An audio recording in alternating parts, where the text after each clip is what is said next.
All right, so the work that we did today, Monday, will be, we worked on a peer review, which I'll talk you through the steps now. And having said that, it doesn't have to be, essentially what you want are other sets of eyes on your paper giving you feedback. So this can be somebody at home, this can be a friend that you share your document with, if you're friends with people in class, and you want them to read your document. But we had, the goal was to have 5 readers.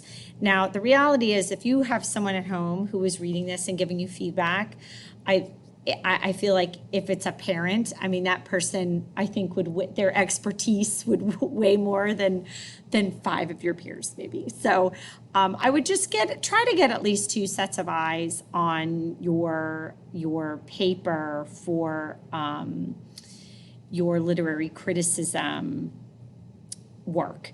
Now, what we're going to be doing, what I'm going to pull up is this revision commentary key. So when I open this document, it's going to give you a rundown of color coding. And ideally, the person who's reading your paper should be using this color coding to give you feedback.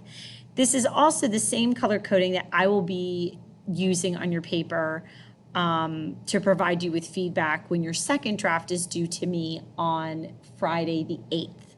So as people are reading your work, or when I'm reading your work, if something is highlighted in blue, it means you need to have more explanation, more detail.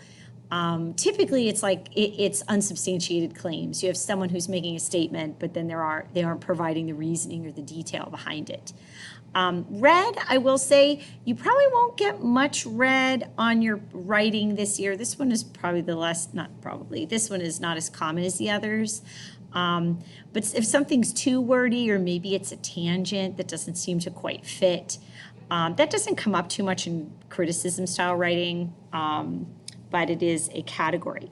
If you, for something in green, this is a section or a sentence that's particularly well written, and so if you're going through the revision process, that's something to consider leaving alone. Yellow is for aspects of your paper that are grammatically incorrect. Most often when I'm using yellow on these, like if you see yellow, it is not always, but it's most often either a run-on sentence or a fragment. But something that has a grammatical issue. Purple is what I use the most, and that is probably what you will see the most of in general on your writing as we work together this year. Purple, I tend to highlight when something isn't grammatically incorrect, but it sounds weird. It's often word salad that it's something that has passive voice in it, which we'll talk about that more in depth actually in a few weeks. But so purple is something that it's like, it's not, it's normally like you get the gist of what the person is saying, but it needs to be worded a little more eloquently.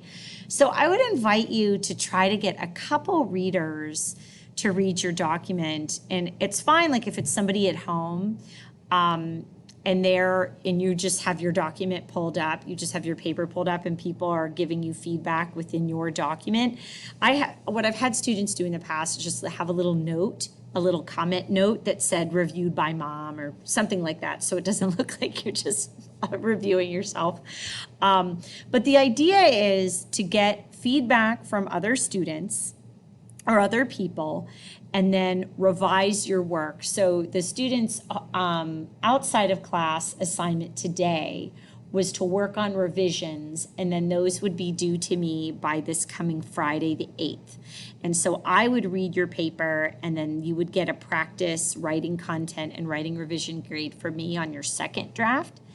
And then when you turn in your third draft, when you respond to my feedback, then that will be your assessment grade. So you'll be taking this through 3 rounds basically of drafts. And so we spent time today, students were just sharing documents with one another and providing feedback on their writing.